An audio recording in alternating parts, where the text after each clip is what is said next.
It is incredibly damning. I know my heart skipped a beat when I heard this. If it is what it appears to be, whoa, there's a lot of people who are going to face some very serious situations. Are there going to be charges brought for lying to police? Because the statements that, at least we understand, were given did not include Nolan ever being on that boat. Will this result in some form of charges regarding what happened to Nolan Wells? Did the body actually show some form of reason for his death? Did the toxicology, I don't know if it's back yet, but did it show maybe it was a result of a drug that might have been given to him or he took himself? Highly questionable based on what we're hearing from the father. He was set to go off and begin training and was not drinking or doing drugs at that point. Don't even know if he did drugs on a regular basis anyway. Did something happen to him? Is that red mark on the back of his head indicative of something? Accident? Did he fall and hit his head with a pushing and shoving match? Did something happen to his throat? The throat was held back for the second autopsy. Did they find something there? Is that why they held on to it? They were continuing their investigation. They were continuing to look at it. That would have been protocol. At least that's according to the medical examiner in DC who did the second private autopsy, said it's not uncommon if you want to take a second look at something or continue to look at something that might contain information that could be useful in determining cause of death, you hold on to it. It certainly prevented the second autopsy from coming to any conclusions if you don't have the lungs and stomach and the throat. Sending over the body in that position, it's like, what's the point? I don't know. It all remains a mystery. Very, very, very disturbing mystery. An awful, awful tragedy that happened. People are invoking race. People are invoking secrecy. We just want to know what happened. And the sooner we can find out what happened, the sooner we can get information, I think the sooner the speculation will die down and people will move on to another story.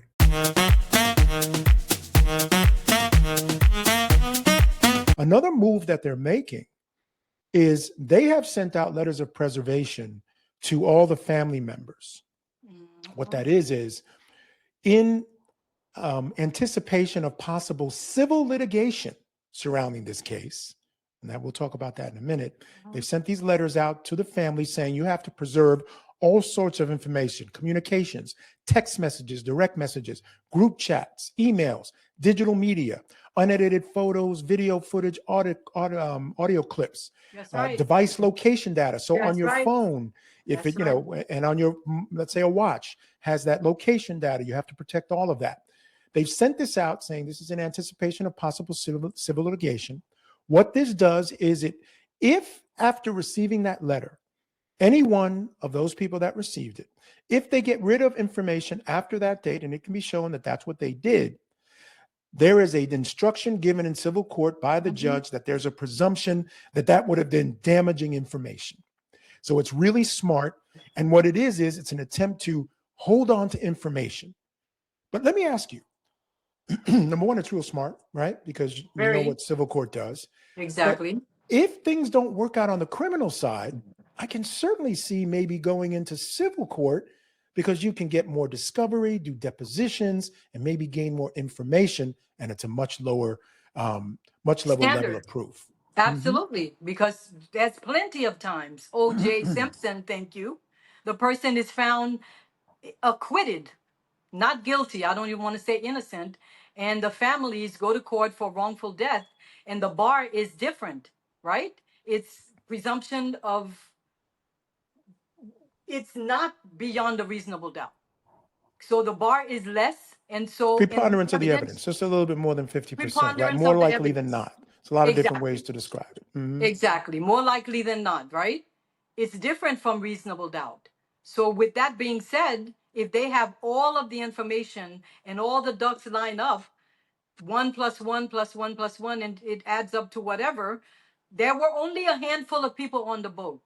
And if they can show through the evidence that they have that there was a flurry of calls, there was suspicious activity, there was an undetermined cause of death that could help in a civil litigation situation, just because, God forbid, they don't find enough to hold anyone criminally liable for the death, doesn't mean that the families can't go to court and pursue civil action and do a wrongful death claim. It's absolutely possible.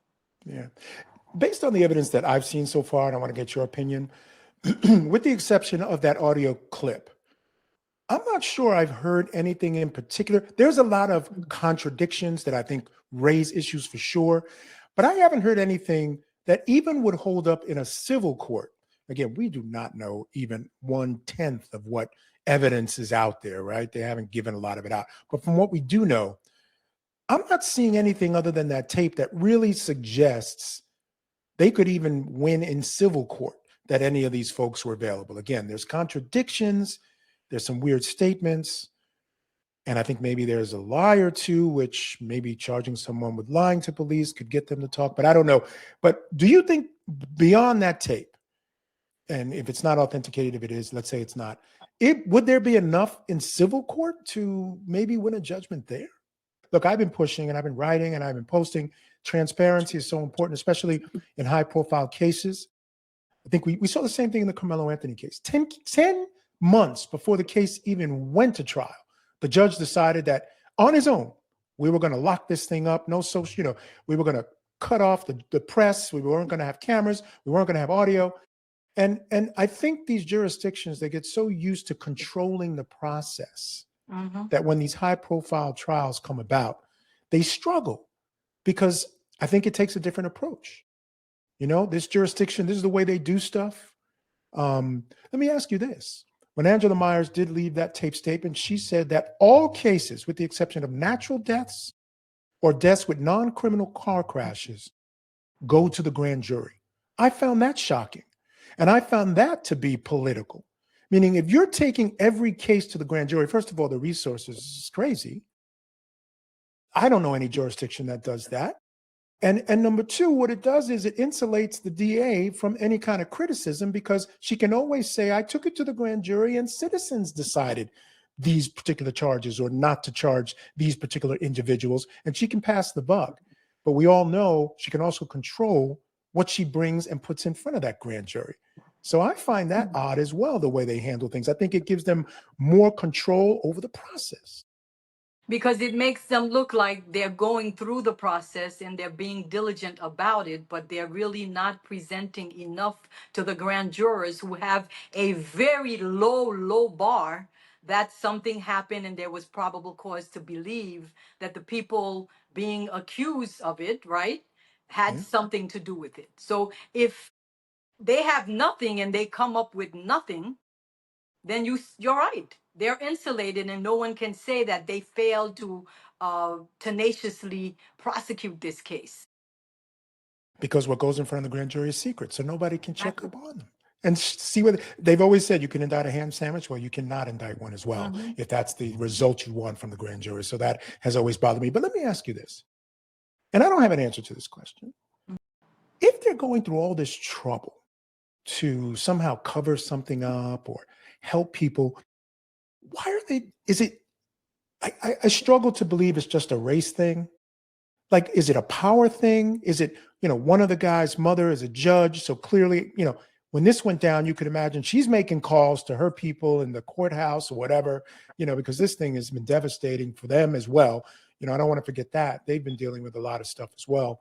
But who are they helping? I don't understand. Do you have a sense of, if you're going to claim that there's cover-ups going on, who are they covering up for? What are they covering up for? Think so much that it's a cover-up that's intentional.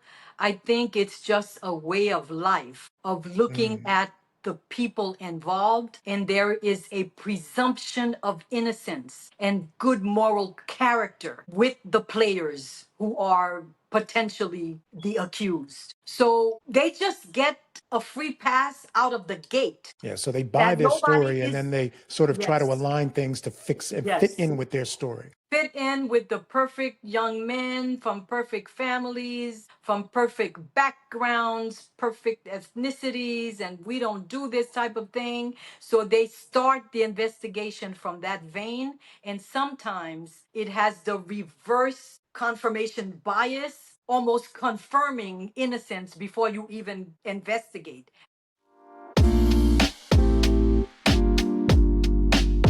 Michael just alluded to the insanity defense, because she's not saying that she didn't kill her children. We know the two older children were killed. The third child, 8 months at the time, was injured, but then died from his injuries. And so she's saying, that it was psychosis. And so the insanity defense is being pled.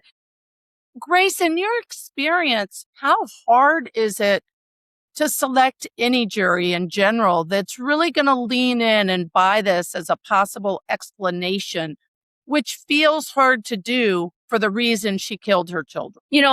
I think that's an interesting question, because based on my experience at, covering trials, the insanity defense is it's a very difficult defense, and it's hard to overcome. I mean, the threshold in Massachusetts anyway is that she could not conform her behavior to the boundaries of the law and could not appreciate the wrongfulness of her actions. If it's going to work, it's going to work for someone like Lindsay, who has no criminal history. And I think the motive in this case is a little weak. Although, the defense has argued that she was over-medicated. But we heard in testimony from her husband, who provided this long list of prescriptions that she was given, that even if she was over-medicated and there were multiple prescriptions for some of these antidepressants that she was being given, she wasn't taking the prescribed dosage, right? I mean, there was 30 pills, I guess, for 30 days. I mean, assuming that it's 1 pill per day,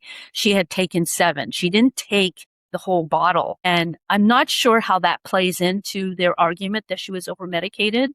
However, their motive, or at least it was the first time I heard the state actually, or the Commonwealth actually articulate a motive in this case. And the motive in this case, allegedly, is that she was such a control freak that when it came close to losing her help, whether it was a babysitter and the combination of the babysitter and her husband, she could not take care of the children the way she wanted to. She was very meticulous and organized. The children were on a schedule. She was, very, very precise in how they were raised, basically. They were on strict schedules. And the motive allegedly is that she killed them so that she could be free of them, because she could not provide the care that she insisted on giving them. But I mean, here's the problem with insanity defense and why it doesn't work often is prosecutors will argue that the defendant knew right from wrong because there was some element of a cover-up, or they hid the crime. They knew they were doing something wrong. They either tried to escape or they tried to hide their crime. In this case, she attempted to kill herself. So the prosecution's arguing that it wasn't a serious attempt, that the cuts to her neck and the cuts to her wrist were superficial. And, she slid down the window as opposed to flinging herself out of the window. And maybe you guys can weigh in on this, but is the attempt to kill herself going to help her case in that it reinforces the idea that she's acting under the influence of these hallucinations or the psychosis? Or is this a reflection of consciousness of guilt? My God, I've killed my children. Yeah. Yeah, no, I think you hit the nail on the head. I think that's the question, because the interesting thing about the insanity defense in Massachusetts is that you have the two prongs and it's an or situation. So the defense has a little bit of an advantage from some other states because they can show not only couldn't she conform her acts to the law, but they can also show that even though she knew it was wrong, she couldn't conform. Right? So like you said, the hallucinations are going to be very important. The idea that, yes, she understood that the acts were wrong, but she could not conform because of these hallucinations. And I think the suicide attempt becomes problematic if it's not a serious one. like you mentioned. If they can show, which is why I think they're attacking it the way they are, if they can show that the attempt wasn't serious enough for them to take seriously, then it becomes more of a consciousness of guilt as opposed to this sort of continuation of the events based on these hallucinations. And he has started a civil lawsuit because he felt she was misdiagnosed and over-medicated. So he is both a victim and an advocate for her. So he is in a very difficult position when he takes the stand, because he's got his children on one side whom she killed. Then he has this woman who right now is all he has left, who he is actually supporting. What did you take away from his testimony on the stand? Well, he is now divorced from Lindsay and has remarried, so he's moved on. But I think, I don't think it affects his credibility because he is still, he has made public statements supporting his wife, even though 3 years ago he hasn't changed his mind. But what I get from his testimony is he's very credible. He sets the scene for the prosecutors, and he reinforces the defense contention that she was suicidal because she told him she was having thoughts of suicide, and she had thoughts of harming her children. As it was sometime after Thanksgiving, in December, when these thoughts, when she was having these thoughts, and he was asked whether he was concerned about it, and he said no because she didn't have a plan. But I still think that should have raised a huge red flag. I mean, it's against a mother's nature to think about harming her children. Her instincts, I think should be to protect her children. And if she's having thoughts about harming her children, that certainly is a red flag. But she was acting like a mother would during those months, because you saw videos and you saw pictures of her very engaged in the nurturing of her children. She was taking her, just the morning that this happened, she had taken her daughter to a pediatrician's appointment, and she was texting with her husband and, doing the normal things that mothers do. And so that's what makes it very difficult. She's acting like a mother, but she's having these intrusive thoughts, but she doesn't say anything. I mean, Patrick testified that she didn't say that she intended to harm her children or that she was still having suicidal thoughts. So, Judge Ashley, I think you had a thought. I did. I just have to ask you, I understand she was acting normally at the time period when this happened. But I have to ask, one of the things you just said makes me question if I were on the jury, if I would really find him credible, because he knows her history. He knows she has articulated suicidal and harming the children thoughts. He admits, I didn't know if she was taking her medication as prescribed or not. He didn't know how many pills she was taking. I would question if I even wanted to believe him on the stand, simply because I feel, why didn't you do more? Why didn't you do different? Because the fact she articulated it would stick with me, I think, forever. And you kind of wonder about that. But I will say that he's a very sympathetic character. I mean, they play the prosecution played these videos of the family engaged in these family activities, going to a water park, visiting a science museum. And there was this joie de vivre that was captured even on surveillance video of a family of 5 that is enjoying, being together and being a family. And then the video stops and the photos go away. And what descends in the courtroom is this cloud of sadness, and that you could see it in his face, you could see it in her body language. The grief that you realize that these happy, healthy children are now dead at the hands of their mother. And as much as Lindsay just sits there many times like a blob, and I don't mean this in a bad way. She is just motionless, and that's partly due to his paralysis. But I think she can still move her head. She keeps her face lowered, and it's almost like she wants to make herself invisible, like she's swallowed up by this grief and this, because she knows she killed her children, right? I mean, now she's, she's probably medicated, and she's medicated to the point where she's brought back to insanity, or brought back to sanity and being able to assist in her own defense. Otherwise, she wouldn't be going forward with this trial. So this realization has to weigh on her. And I think it's reflective in her body language and in his demeanor when he's testifying. I think there's this overwhelming sense of loss and grief that it's hard to escape. What's interesting is Bryan Kohberger, we know he entered a plea and got 4 life sentences for the murders of 4 victims at the University of Idaho. And we know he pled guilty to those charges. It took the death penalty off the table, so he got 4 life sentences. But the evidence in the case, I would suggest, was all circumstantial. And there might have been an argument to say that there wasn't enough circumstantial evidence linking him to the crimes, the murders. But putting that aside, he has now said, I want to take my plea back. There are reasons why I should be allowed to take my pleas back for each of these crimes and plead not guilty. Michael, I actually didn't see it coming, even though it's Bryan Kohberger. No, I didn't see it coming either. He's claiming that his plea was built on false promises and blatant disinformation on the behalf of his attorneys, and that he's maintaining his actual innocence in the case. And I agree with you. I thought there was a tremendous amount of circumstantial evidence, but that physical evidence linking him directly to the crimes, that was missing certainly from the prosecution's case. But I want to say this up front as we go into this discussion. I am not dismissing the fact that there could be someone in the system who took a plea because they felt that was the best course of action, whether they were guilty or not. Innocent people take pleas all the time 100%. because they've got a All the really time. terrible choice to make. And this guy was faced with life in prison without parole or the death penalty. And that is not a very comfortable place to be.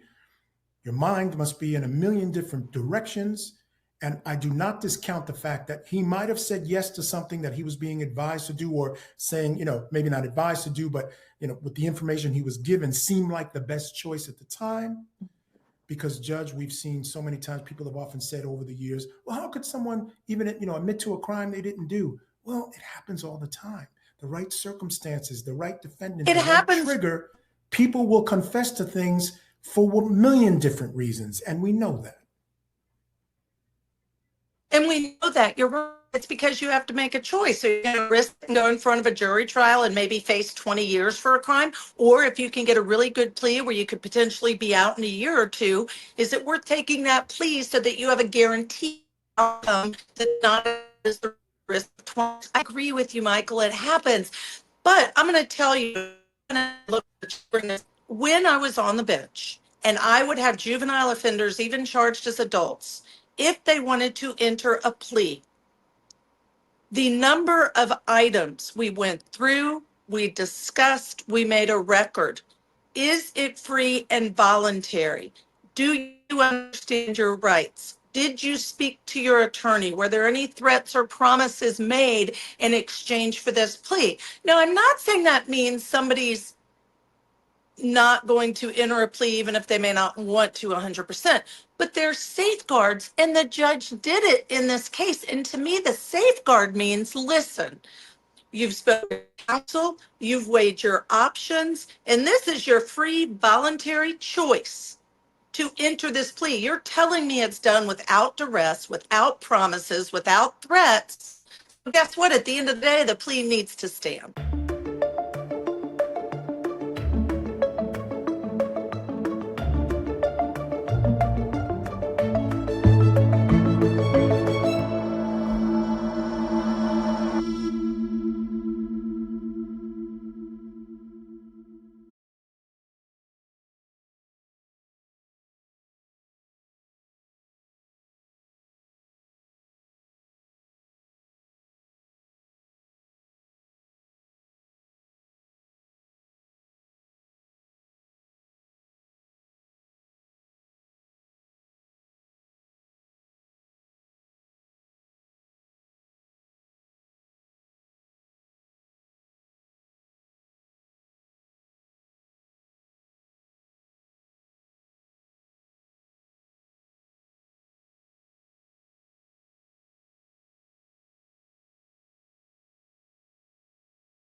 But I wanted to ask you about the testimony of the husband, because when I think about Patrick Clancy, he supports his wife. And he has started a civil lawsuit because he felt she was misdiagnosed and over medicated. So he is both a victim and an advocate for her. So he is in a very difficult position when he takes the stand, because he's got his children on one side whom she killed. Then he has this woman who right now is all he has left, who he is actually supporting. What did you take away from his testimony on the stand? Well, he is now divorced from Lindsay and has remarried, so he's moved on. But I think, I don't think it affects his credibility because he is still, I mean, he has made public statements supporting his wife, even though 3 years ago he hasn't changed his mind. But what I get from his testimony is he's very credible. He sets the scene for the prosecutors, and he reinforces the defense contention that she was suicidal because she told him she was having thoughts of suicide, and had thoughts of harming her children. As it was sometime after Thanksgiving, in December, when these thoughts, when she was having these thoughts, and he was asked whether he was concerned about it, and he said no because she didn't have a plan. But I still think that should have raised a huge red flag. I mean, it's against a mother's nature to think about harming her children. Her instincts, I think should be to protect her children. And if she's having thoughts about harming her children, that certainly is a red flag. But she was acting like a mother would during those months, because you saw videos and you saw pictures of her very engaged in the nurturing of her children. She was taking her, just the morning that this happened, she had taken her daughter to a pediatrician's appointment, and she was texting with her husband and, doing the normal things that mothers do. And so that's what makes it very difficult. I will say that he's a very sympathetic character. I mean, they play the prosecution played these videos of the family engaged in these family activities, going to a water park, visiting a science museum. And there was this joie de vivre that was captured even on surveillance video of a family of 5 that is enjoying, being together and being a family. And then the video stops and the photos go away.